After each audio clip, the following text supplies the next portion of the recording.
Seri 4 Pelangi di Langit Singasari. Panasnya Bunga Mekar. Cerita, Esa Mintarja. Audiobook, novel silat. Bab 47. Ternyata bahwa orang-orang itu berhasil mendekati dinding di sebelah timur padukuhan itu tanpa diketahui oleh orang-orang yang sedang mengawal padukuhan itu. Laki-laki yang hilir mudik di muka pintu gerbang di segala penjuru dan mereka yang berada di gardu-gardu tidak mengetahui, sekelompok orang yang dengan hati-hati telah memanjat dinding dan meloncat masuk di antara rumpun-rumpun bambu yang cukup lebat. Kita pun akan meloncat masuk, desis Mahisa Agni, tetapi tidak tepat pada tempat mereka meloncat, sahut Witantra. Ya, jawab Mahisa Agni, kita meloncat beberapa langkah di sebelahnya. Ketiga orang itu pun dengan hati-hati telah mendekati dinding itu pula. Ketika orang terakhir telah meloncat, maka ketiga orang itu pun telah berusaha untuk meloncat masuk pula. Agaknya ketiga orang itu berhasil memasuki padukuhan itu tanpa diketahui oleh sekelompok perampok yang siap melakukan pekerjaan mereka di padukuhan yang justru sudah bersiap-siap melakukan pekerjaan mereka di padukuhan yang justru sudah bersiap-siap menyambut kedatangan mereka. Tetapi penghuni padukuhan itu ternyata tidak cukup berpengalaman untuk melawan orang-orang yang sudah terbiasa melakukan pekerjaan itu. Ternyata Mahisa Agni, Witantra dan Mahisa Bungalan yang memasuki padukuhan itu tidak kehilangan jejak. Mereka masih tetap dapat mengamati orang-orang yang kemudian berada di sebuah halaman luas yang ditumbuhi rumpun-rumpun bambu yang lebat dan tidak terpelihara. Kita akan pergi kemana? Bertanya pemimpin sekelompok perampok itu. Kita akan langsung menuju ke rumah orang itu, berkata yang lain, aku sudah memahami keadaan lingkungannya. Orang yang malam ini akan kita jadikan korban, bukannya orang yang paling kaya di padukuhan ini.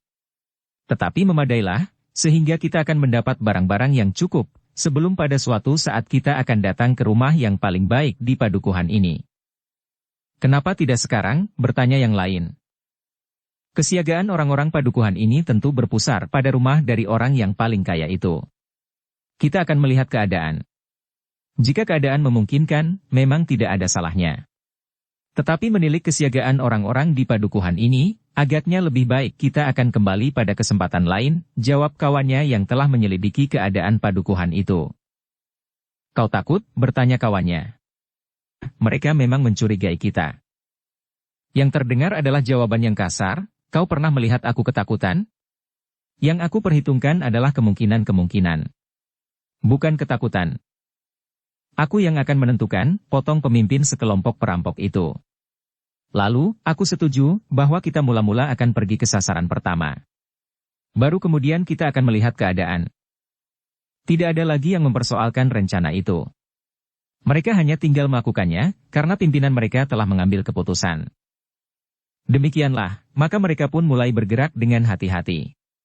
Bagaimanapun juga, agaknya mereka masih menghindarkan diri dari kemungkinan yang akan dapat menyulitkan mereka. Mereka lebih senang melakukan pekerjaan itu dengan tanpa meninggalkan korban apapun juga. Sementara itu, Mahisa Agni, Witantra dan Mahisa Bungalan berusaha untuk tidak melepaskan pengamatan mereka atas para perampok yang kemudian menuju ke sasaran. Ternyata para perampok itu berhasil menyusup di antara para peronda. Apalagi para peronda yang selalu lewat di jalan-jalan padukuhan dalam jumlah yang terhitung besar. 5 atau 6 orang sambil berbicara dengan kerasnya. Dengan demikian maka para perampok itu selalu dapat mencari kesempatan sebaik-baiknya untuk melintasi jalan-jalan padukuhan, meloncat dari satu halaman ke halaman yang lain. Meskipun padukuhan itu benar-benar telah disibukkan oleh setiap laki-laki yang keluar dari rumah dan berada di regol dan di gardu-gardu, namun para perampok itu seakan-akan tidak menemui kesulitan sama sekali. Perlahan-lahan tetapi pasti, mereka pun mendekati rumah yang akan mereka jadikan korban perampokan pada malam itu. Sebenarnya lah seperti yang mereka perhitungkan, karena setiap laki-laki telah keluar dari rumah mereka, maka yang berada di rumah tinggallah perempuan dan anak-anak. Tetapi agaknya perempuan dan anak-anak itu pun sudah merasa terlalu aman, karena laki-laki di padukuhan mereka tersebar di setiap sudut dan jalan-jalan padukuhan, sehingga menurut dugaan mereka, tidak seorang penjahat pun yang akan dapat mengganggu mereka. Karena itulah, maka justru mereka telah tidur dengan nyenyaknya. Hanya 1-2 rumah para bebahu padukuhan sajalah yang masih disibukkan oleh beberapa orang perempuan yang merebus air dan menyiapkan makanan bagi para peronda yang akan berjaga-jaga semalam suntuk dan yang agaknya tidak hanya semalam itu saja. Tapi beberapa orang perampok itu tidak akan menuju ke rumah yang masih sibuk itu. Mereka sudah menentukan rumah yang mana yang akan menjadi sasaran mereka malam itu. Mahisa Agni, Witantra dan Mahisa Bungalan pun kemudian tertegun ketika mereka melihat para perampok itu mendekati sebuah rumah joglo yang besar. Rumah yang berhalaman luas dan mempunyai sebuah regol yang menarik. Itulah sasarannya, desis Mahisa Bungalan. Sambil mengangguk Witantra pun berbisik, agaknya memang demikian. Untuk beberapa saat lamanya mereka menunggu. Para perampok itu pun agaknya sedang menunggu kesempatan sebaik-baiknya. Mereka bersembunyi rapat-rapat di halaman di depan rumah itu ketika 4 orang peronda berjalan lewat lorong di muka rumah itu pula. Seorang di antara mereka itu berkata, agaknya penghuninya sudah tidur nyenyak. Ya, jawab yang lain, 3 orang penghuni laki-laki di rumah itu berada di gardu-gardu. Mereka pun selalu mengelilingi padukuhan ini. Setiap kali mereka tentu lewat jalan ini pula sambil mengamati rumahnya, berkata orang yang pertama. Seperti kita juga, jawab yang lain, setiap kali kita meronda lewat lorong di depan rumah kita masing-masing. 4 orang peronda itu berjalan terus. Namun agaknya setiap kali ada saja yang lewat melalui lorong-lorong di dalam padukuhan itu, seperti yang dikatakan oleh salah seorang peronda yang lewat, bahwa setiap orang berusaha untuk melihat-lihat halaman rumah masing-masing. Demikian ke-4 orang itu lewat, maka para perampok itu pun segera bertindak. Pemimpinnya berkata, kita harus memasuki rumah itu dan menutup pintunya, jika peronda berikutnya lewat, mereka tidak akan tahu apa yang terjadi di dalamnya. Jika penghuninya berteriak, bertanya kawannya, tidak seorang pun yang akan berbuat demikian, berkata pemimpinnya, kecuali jika orang-orang itu sudah jemuh hidup. Tidak seorang pun lagi yang mengatakan sesuatu. Yang kemudian mereka lakukan adalah mendekati pintu samping rumah itu. Ketuk, perlahan-lahan, desis pemimpinnya. Mahisa Agni, Witantra dan Mahisa Bungalan pun telah berusaha mendekat lagi. Mereka harus mengetahui apa yang sedang dilakukan oleh para perampok itu, sehingga mereka akan dapat mengambil satu sikap jika keadaan memaksa. Salah seorang perampok itu pun kemudian mengetuk pintu samping perlahan-lahan. Seolah-olah mereka sama sekali tidak tergesa-gesa dan tidak mempunyai kepentingan yang mendesak. Sejenak kemudian terdengar desah di dalam rumah itu. Lalu terdengar pula suara seorang perempuan, siapa? Aku. Ada pesan dari suamimu, jawab orang yang berada di luar. Jawaban itu ternyata telah mengejutkan perempuan di dalam rumah itu. Dengan tergesa-gesa terdengar langkah mendekati pintu sambil bertanya, pesan apa?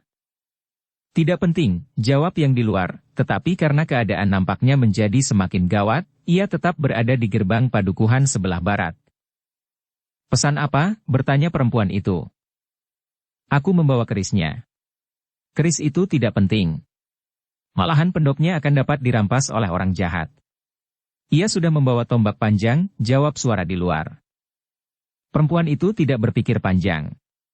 Suaminya kebetulan memang membawa keris seperti kebanyakan laki-laki di padukuhan itu.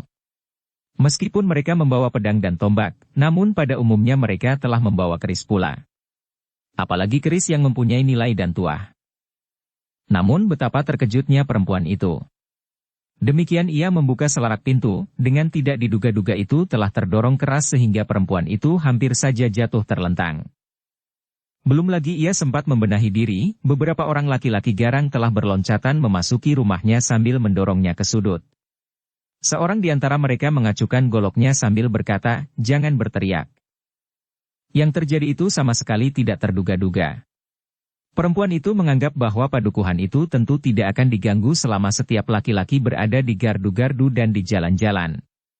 Tidak mungkin ada seorang penjahat pun yang akan dapat lolos dari penjagaan mereka, sehingga tanpa curiga, ia telah membuka pintu. Namun ternyata ia sudah berhadapan dengan beberapa orang yang nampaknya adalah para penjahat. Salah seorang dari mereka yang memasuki rumah itu pun kemudian menutup pintu. Dengan demikian, maka jika sekelompok peronda lewat, maka tidak akan timbul kesan apapun juga dari dalam rumah itu.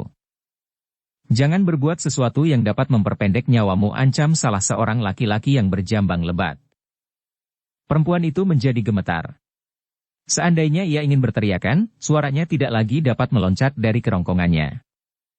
Siapa saja yang berada di rumah ini, bertanya pemimpin sekelompok perampok itu. Perempuan itu tergagap.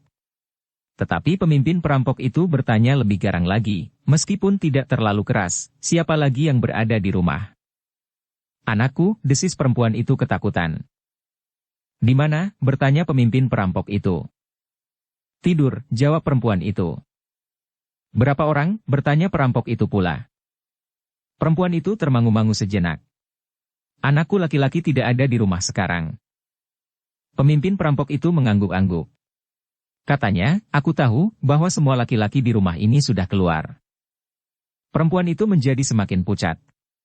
Tubuhnya yang gemetar menjadi basah oleh keringat. Di mana mereka tidur? Bentak salah seorang dari perampok-perampok itu. Di dalam bilik sebelah, jawab perempuan itu gemetar.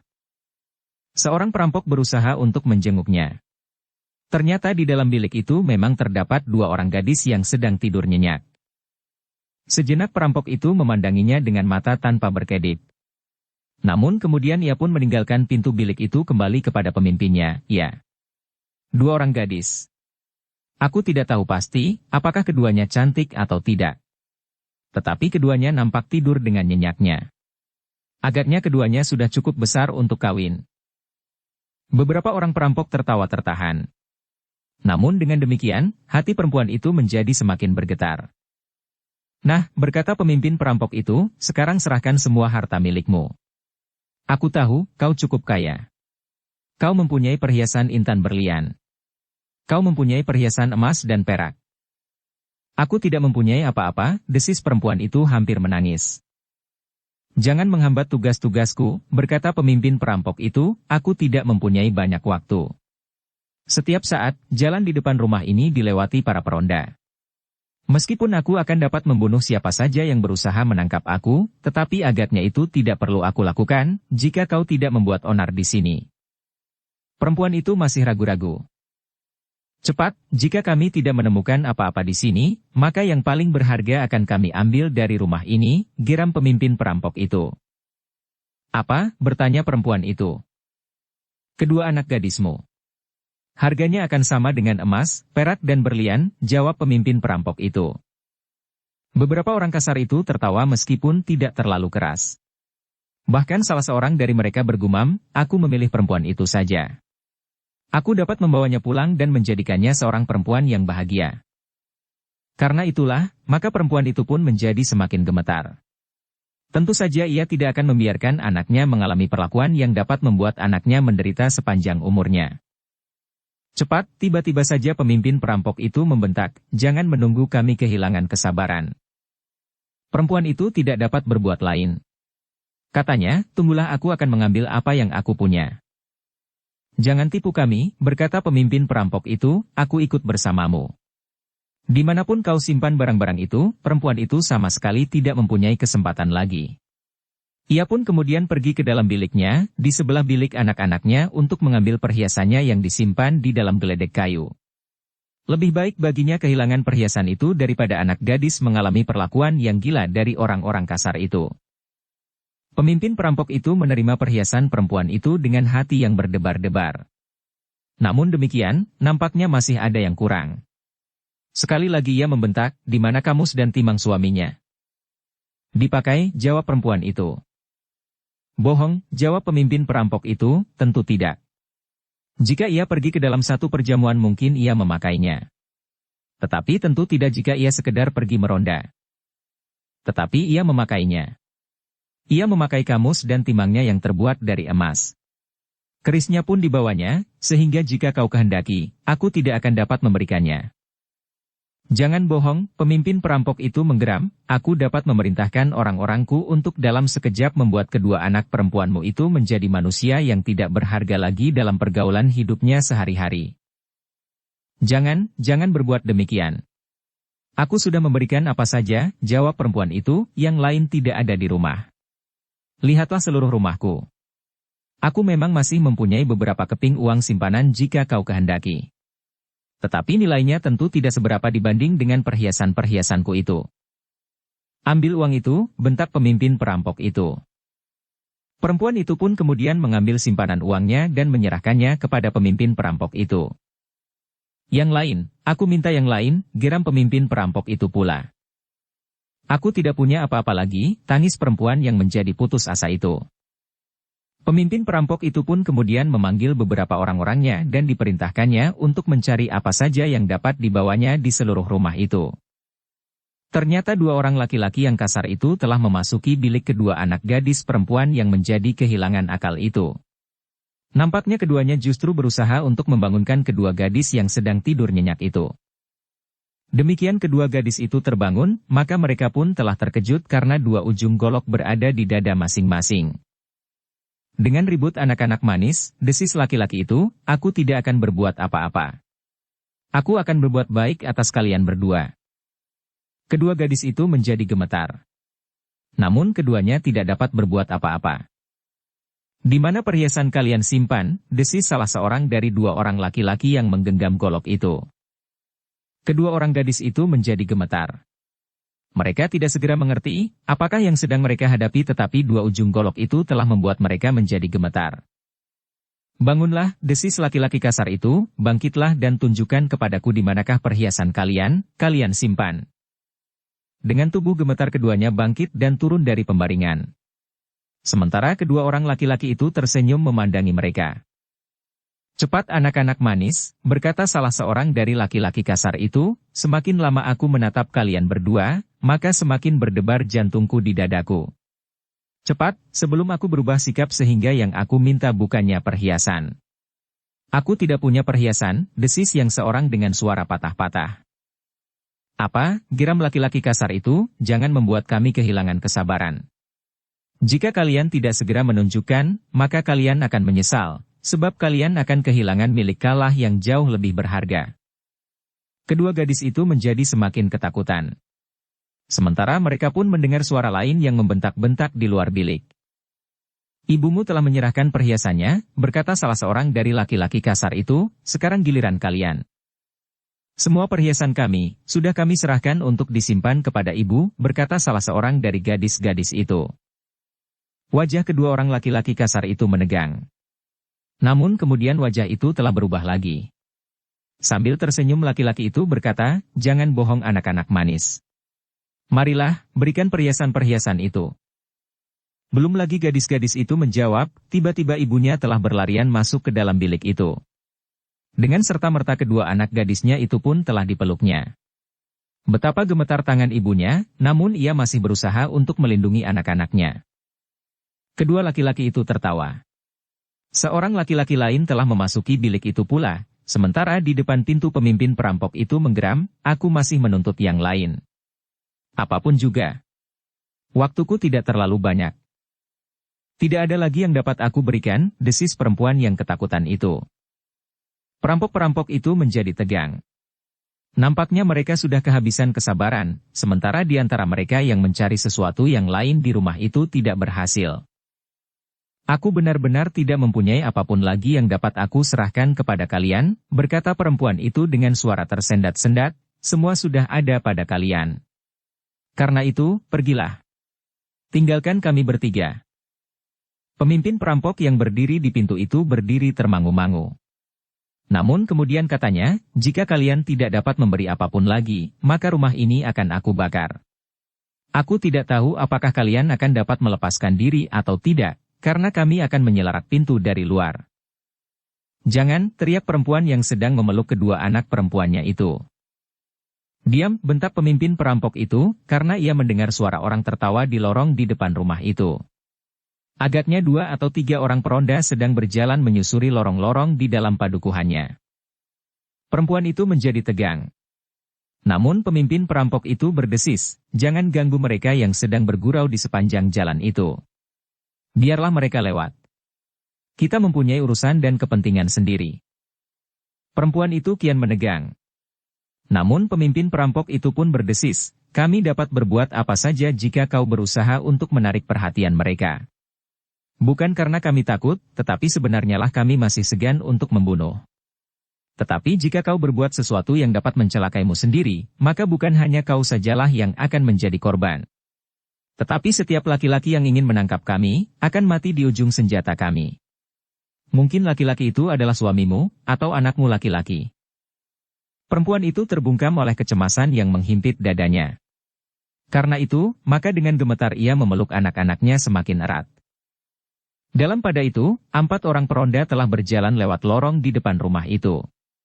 Untuk mengusir kantuk dan barangkali juga sedikit kecemasan, mereka telah bergurau dengan riuhnya, sehingga suara mereka terdengar dari jarak yang cukup panjang.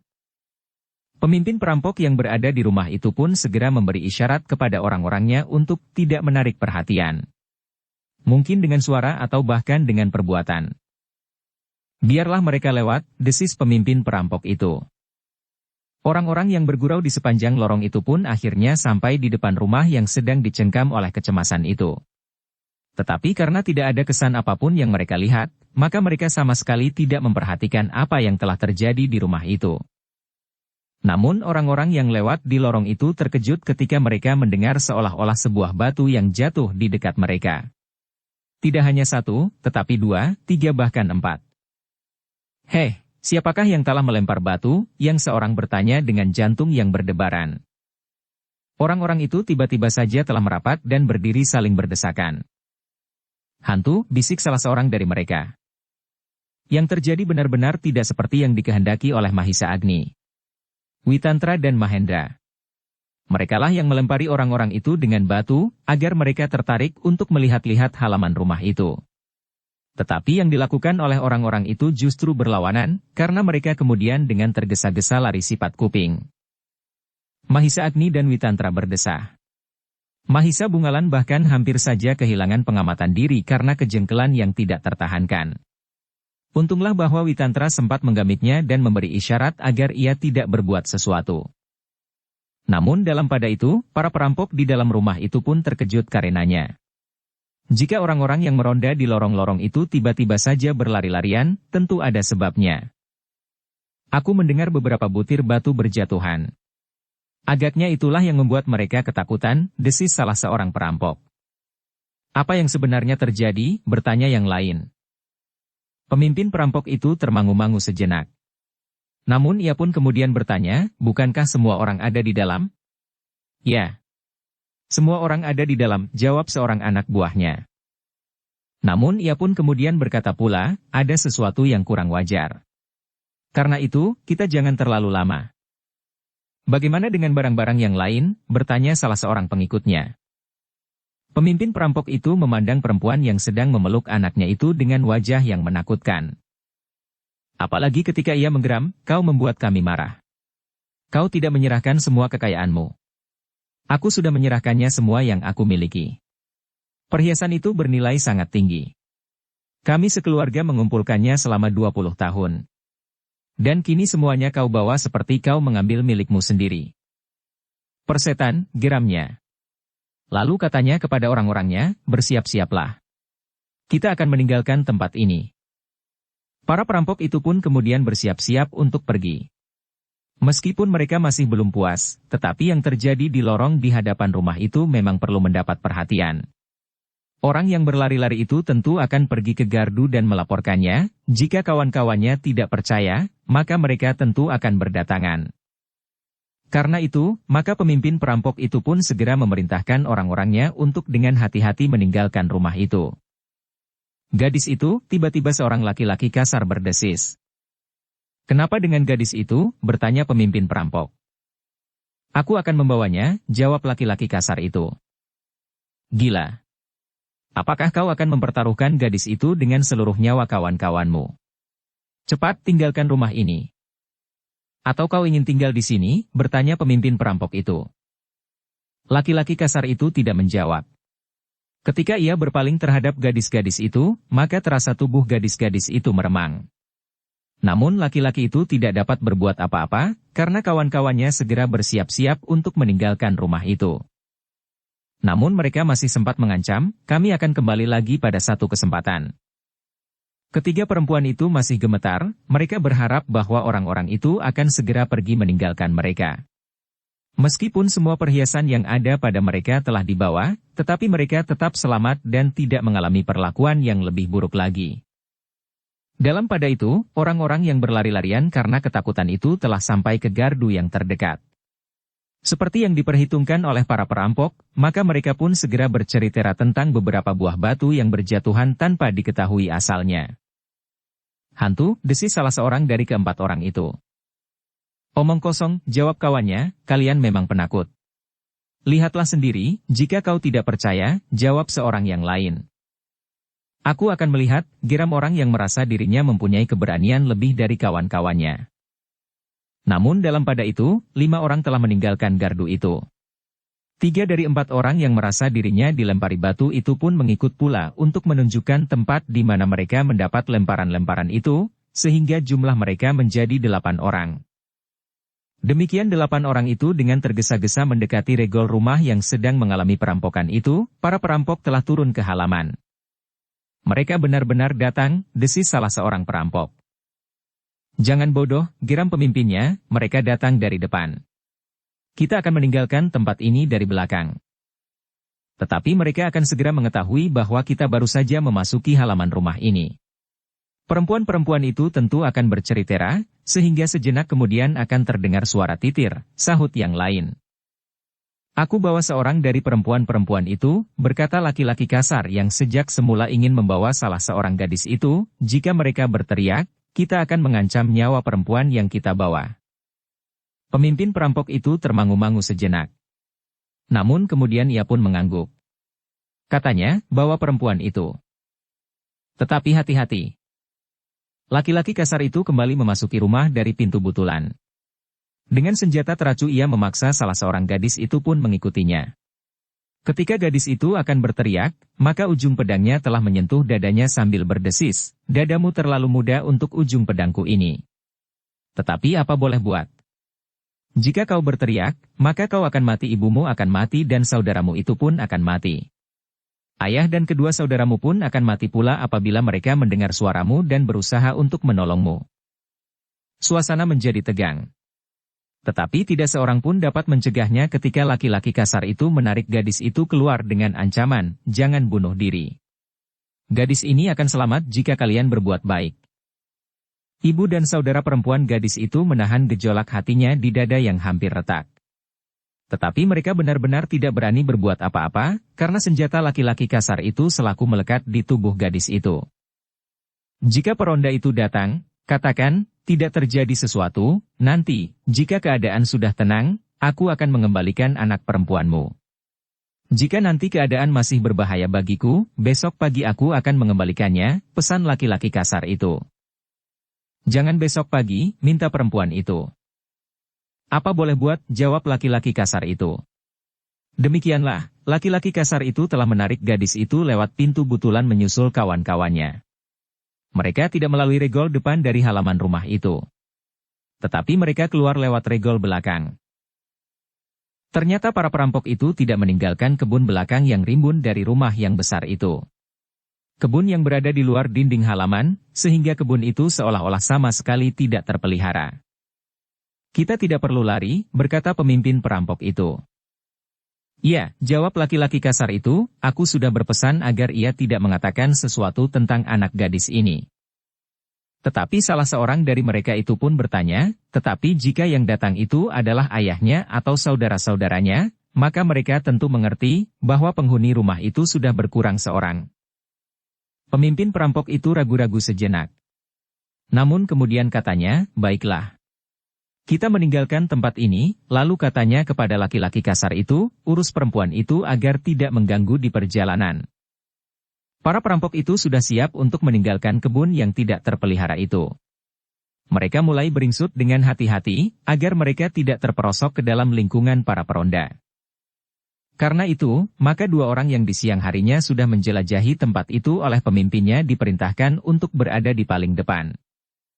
Dalam pada itu, Mahisa Agni, Witantra dan Mahisa Bungalan menjadi berdebar-debar. Mereka tidak menyangka bahwa orang-orang pedukuhan itu sebagian ternyata sangat penakut, sehingga usahanya untuk menarik perhatian mereka justru berakibat sebaliknya, sehingga ada kesempatan bagi para perampok itu untuk meninggalkan tempatnya. Dan yang juga tidak mereka duga-duga, adalah bahwa perampok-perampok itu telah membawa seorang gadis untuk memastikan keselamatan mereka. Namun menilik pembicaraan dan sikap laki-laki kasar itu, maka gadis itu akan dapat mengalami perlakuan yang sangat pahit. Apa yang harus kita lakukan? Bisik Mahisa Bungalan. Mahisa Agni masih ragu-ragu. Namun akhirnya ia berkata, kita harus menarik perhatian para peronda yang datang itu. Sementara 2 orang di antara kita mengawasi nasib gadis itu. Mahisa Bungalan mengangguk. Lalu katanya, aku akan mengawasi gadis itu.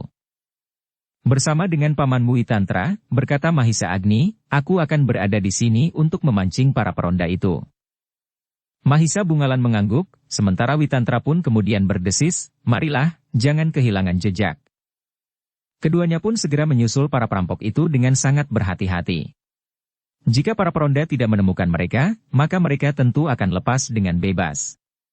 Adalah tidak mungkin bagi laki-laki kasar itu untuk datang kembali menyerahkan gadis yang dibawanya. Demikianlah, ketika para peronda yang datang kemudian itu sibuk membicarakan batu-batu yang dilemparkan oleh hantu dari halaman rumah itu, maka seorang dari mereka yang agaknya memiliki keberanian telah memasuki halaman sambil berkata, aku akan melihat, di mana hantu itu bersembunyi. Mahisa Agni melihat kemungkinan untuk menarik perhatian mereka lebih lanjut. Karena itu, maka ia pun telah melemparkan sebutir batu ke atas atap yang kemudian bergilir jatuh di halaman. Batu! Batu, desis peronda yang sudah ketakutan.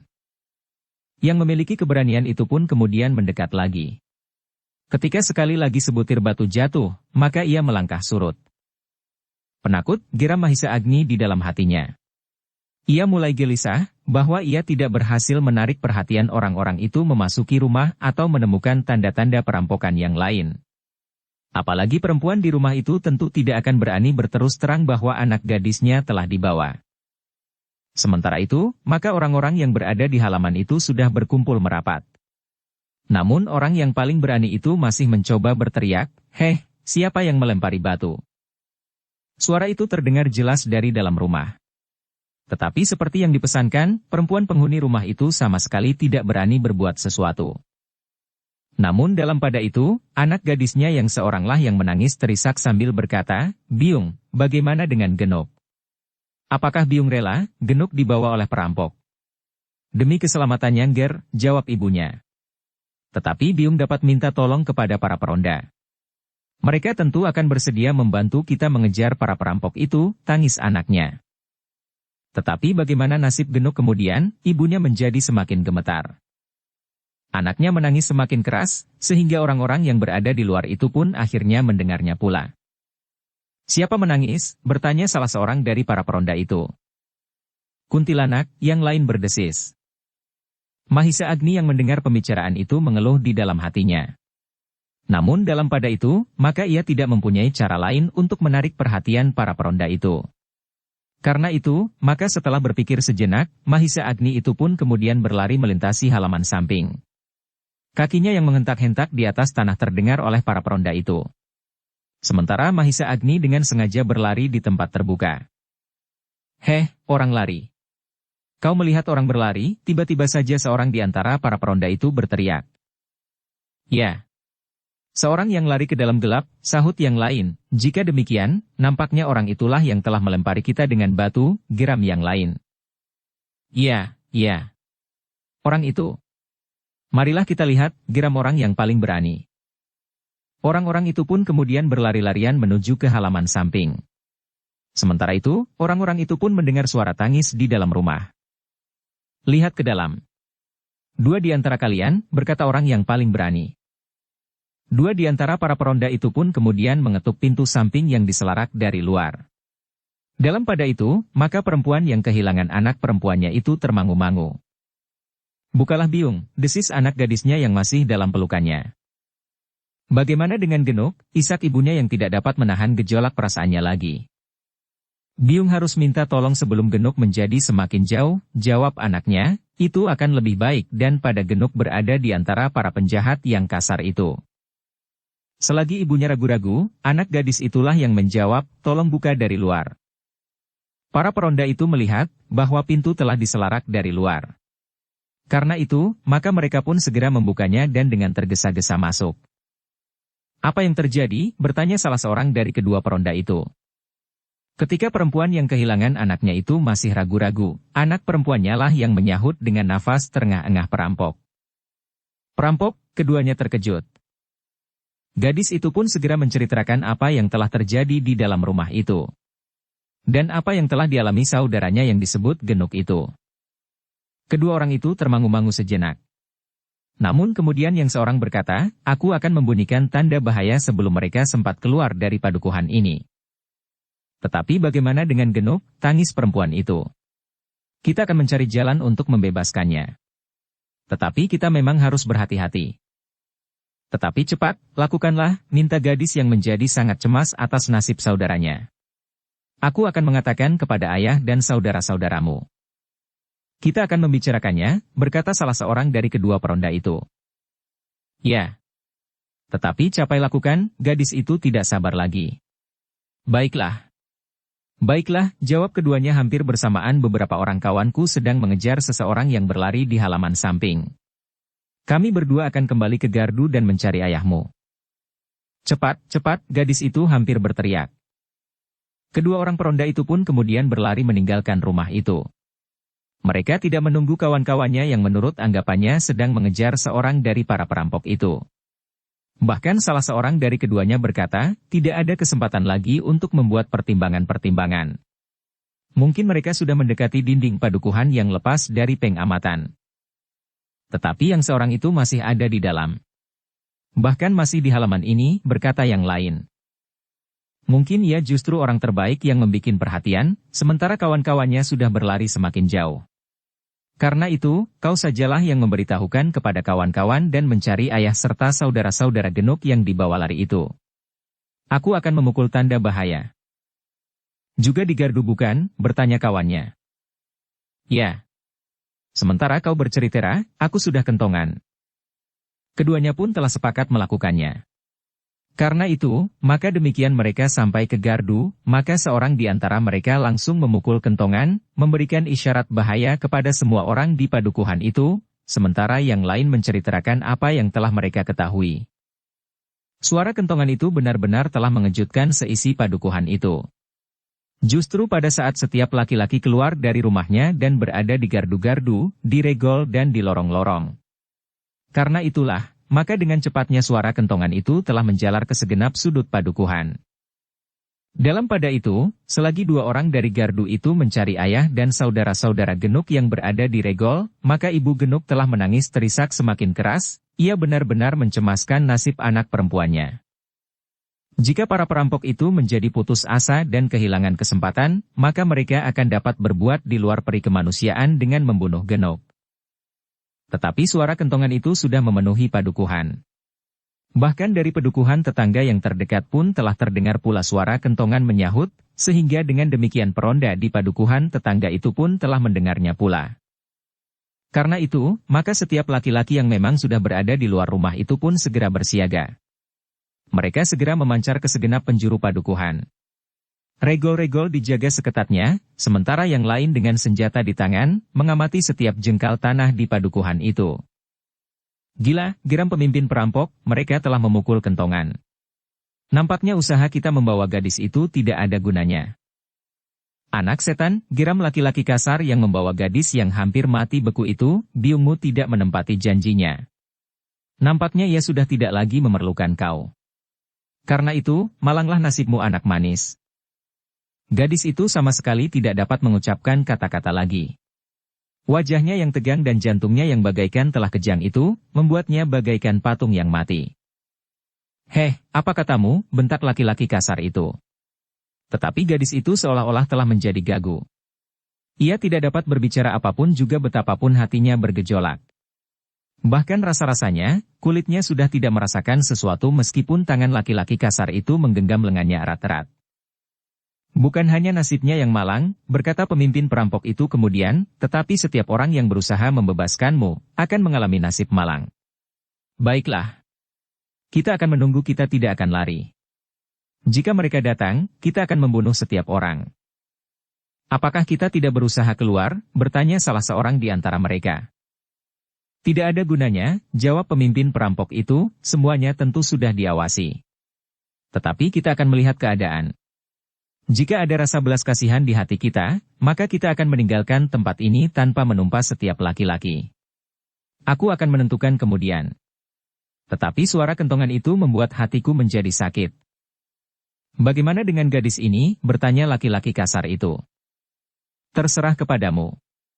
Tetapi ia akan dapat kita pergunakan sebagai perisai jika diperlukan. Namun agaknya pedang kita akan lebih berharga dari gadis itu, jawab pemimpin perampok itu. Aku akan memberinya sedikit pelajaran.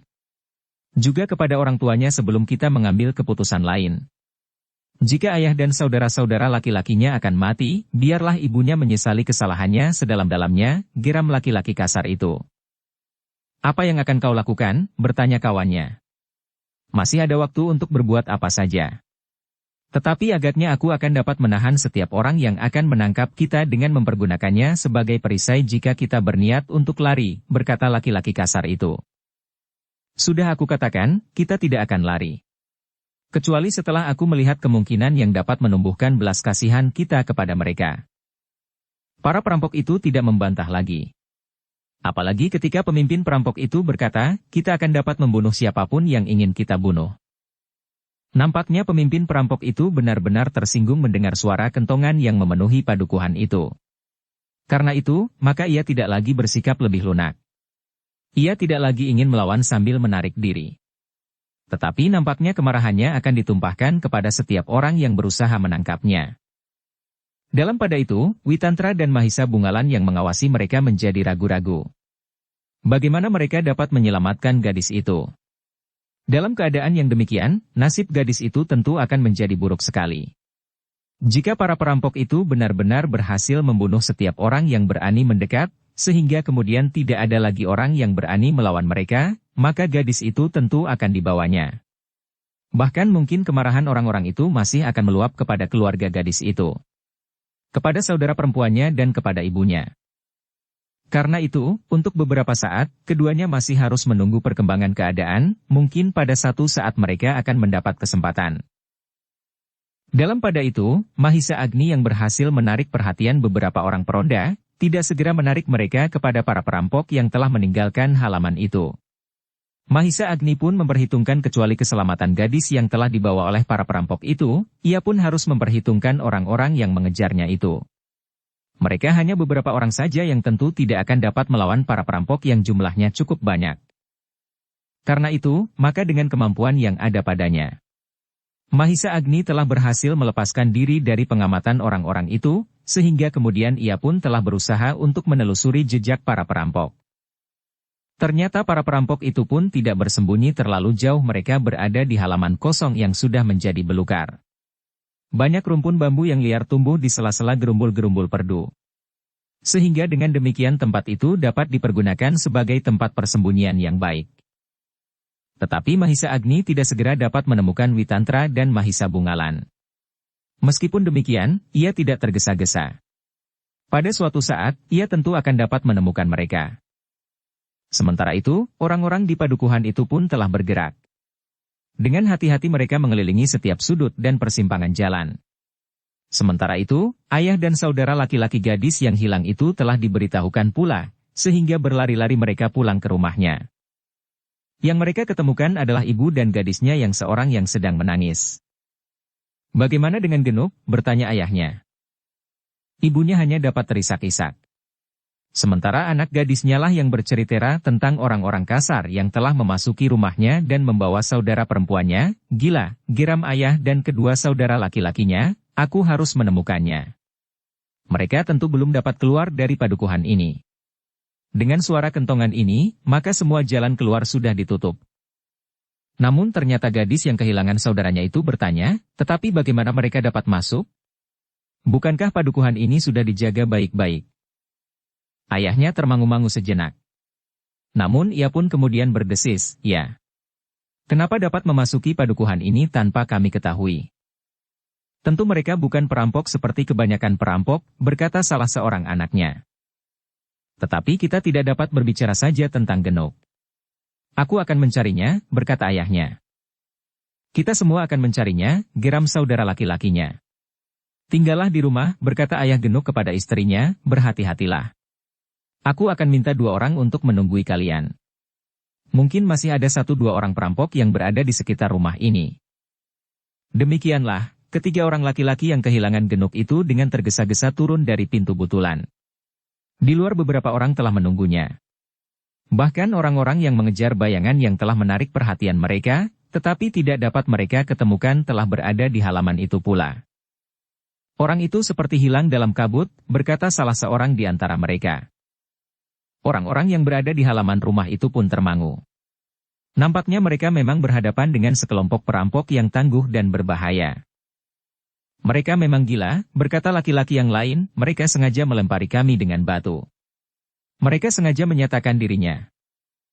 Kalau begitu kita semuanya harus berhati-hati, berkata ayah Genok. Lalu, anak perempuanku ada di tangan mereka. Aku ingin mendapatkannya kembali. Tanpa cedera laki-laki yang berkumpul di halaman itu pun segera mempersiapkan diri. 2 orang di antara mereka akan menjaga rumah itu. Mereka tidak akan berada di luar, tetapi mereka akan berada di dalam dengan menyiapkan sebuah kentongan. Jika keadaan menjadi gawat mereka akan memukul kentongan itu. Sementara suara kentongan di padukuhan itu masih bergema. Tetapi kentongan di rumah itu akan berbunyi dengan nada yang berbeda, yang telah sama-sama disepakati. Orang-orang di gardu itu akan diberitahu, berkata salah seorang dari mereka, isyaratmu yang khusus tentu akan segera diketahui. Demikianlah, maka orang-orang yang berkerumun itu pun segera meninggalkan halaman itu. 2 di antara mereka tinggal menunggui kedua perempuan yang ketakutan itu dengan kentongan kecil di tangan. Pada saat-saat yang gawat, kentongan itu akan berbunyi dengan irama yang khusus. Gardu yang tidak terlalu jauh dari rumah itu tentu akan mendengar, dan orang-orang di gardu itu tentu akan dapat mengambil satu tindakan khusus. Apalagi dalam keadaan yang gawat, banyak orang yang berjalan hilir mudik di lorong-lorong di seluruh padukuhan itu sambil mencari di mana para perampok itu bersembunyi. Dalam pada itu, para perampok itu pun masih berkumpul di kebun yang kosong, yang penuh dengan belukar perdu dan rumpun-rumpun bambu yang liar, mereka menunggu sambil bersiaga. Bagaimanapun juga, orang-orang padukuhan itu tentu akan menemukan mereka. Namun kemarahan yang memuncak dari pemimpin gerombolan perampok itu nampaknya telah membakar jantungnya, sehingga ia bertekad untuk menghukum orang-orang padukuhan yang telah meneriaki mereka dengan suara kentongan. Beberapa orang peronda memang telah berkeliaran di lorong di sebelah halaman kosong itu. Namun mereka masih belum berusaha menerobos kebun yang menjadi liar itu. Beberapa orang laki-laki telah berjalan dengan obor di tangan, sementara yang lain membawa berbagai macam senjata. Kelinci-kelinci yang malang, desis para perampok, mereka akan mati. Sementara itu, laki-laki kasar yang menguasai gadis yang bagaikan membeku itu pun masih juga memegangi lengan gadis itu.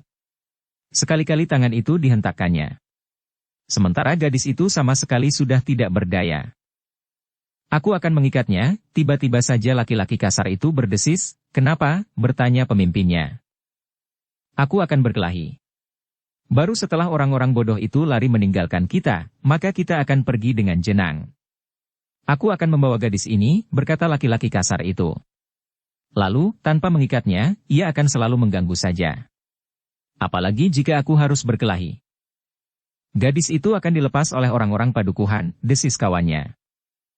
Bodoh. Aku akan mempertahankannya sekaligus membunuh siapapun juga yang telah berani mengganggu pekerjaan kita. Sementara itu, aku dapat juga mengikatnya di tempat yang kecil sekali kemungkinannya untuk didatangi oleh orang-orang padukuhan ini. Gadis itu dapat berteriak, berkata kawannya yang lain. Aku dapat menyumbat mulutnya, jawab laki-laki itu. Gadis itu mendengar semua pembicaraan. Tetapi perasaannya seolah-olah sudah mati. Ia tidak mengerti apa yang harus dilakukannya. Karena itu, ia pun memang tidak akan berbuat apa-apa. Ketika laki-laki kasar itu kemudian menarik lengannya dan membawanya ke dalam gerumbul yang rimbun, ia sama sekali tidak berusaha melawan. Ia menurut saja seperti seekor kerbau yang dilarik dengan sehelai tali. Gadis itu pun tidak berbuat apa-apa ketika tangan yang kasar itu mendorongnya sehingga ia pun melekat pada sebatang pohon. Dan gadis itu pun sama sekali tidak meronta ketika laki-laki kasar itu kemudian mengikatnya. Kedua tangan gadis itu ditariknya ke belakang melingkari sebatang pohon yang tidak begitu besar. Kemudian dengan ikat kepalanya, laki-laki kasar itu mengikat kedua tangan gadis itu di pergelangannya. Ia yakin bahwa gadis yang ketakutan itu tidak akan berbuat apa-apa. Bahkan menggerakkan jari-jarinya pun ia tidak akan berani. Meskipun demikian, laki-laki kasar itu masih juga menyumbat mulutnya. Dengan menyayat ujung baju gadis itu sendiri, maka ia telah membungkam gadis yang ketakutan itu. Bersambung ke bab 48. Dukung kami dengan subscribe, follow, like, komen dan share. Terima kasih.